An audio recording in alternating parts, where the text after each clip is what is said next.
Karthik sir first time Karthik sir அப்படி settle அப்படி நடந்து போகும்போது எல்லாருமே அப்படியே ஹோல் யூனிட்டே அப்படியே அப்படி பார்த்துச்சு.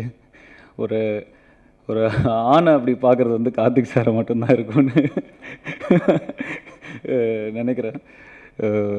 இன்னும் இன்னும் கூட அவர்கிட்ட பேசும்போது சம்டைம்ஸில் அப்படியே நம்ம அப்படியே அவர் என்ன அந்த வேர்ட்ஸ் கேட்காத அவர் பார்த்துட்டே இருப்போம், அப்படியே பார்த்துட்டே இருப்போம். ஸோ அந்த மாதிரி ஒரு கரிஸ்மா அண்ட் அந்த மாதிரி ஒரு சாம், இஸ் ஸோ சாமிங். இன்னொரு ஆணும் புகழ்ந்து பேச ஒரு மாதிரி தான் இருக்குது. இருந்தாலும் என்ன சொல்கிறது, அப்படியே ஒரு மாதிரி ஸ்டன் ஆகி போய் தான் பார்த்தேன் நான் ஃபஸ்ட் டைம் நேரில் பார்க்கும்போது. கார்த்திக் சார் ஆப்போசிட்டில் இருக்கும்போது ஒரு செகண்ட் நீங்கள் லேகாக இருந்தீங்கன்னா அதுக்கப்புறம் ரொம்ப கஷ்டம்தான். அதுக்கப்புறம் நம்மளை பார்க்க மாட்டாங்க சீனில், அவரை மட்டும்தான் பார்ப்பாங்க. இது பார்த்தாதுன்னு டப்பிங்கில் வேறு அவர் நிறைய இடத்துல ஃபில்அப் பண்ணி நான் ஷாக்கு சார், இதுக்கப்புறம் நான் பேசுறதெல்லாமே வேஸ்ட் ஆகிடும் சார் அப்படி ஒரு சின்னதாக ஒரு டப்பிங்கில் ஒரு சிலதெல்லாம் ஆட் பண்ணியிருக்காரு. I wish I can say that.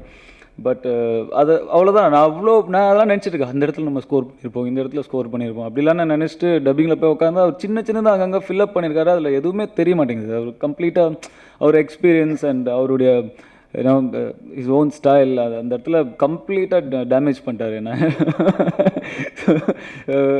But still I enjoyed working with him so much. ரொம்ப அழகாக வந்து அப்படிலாம்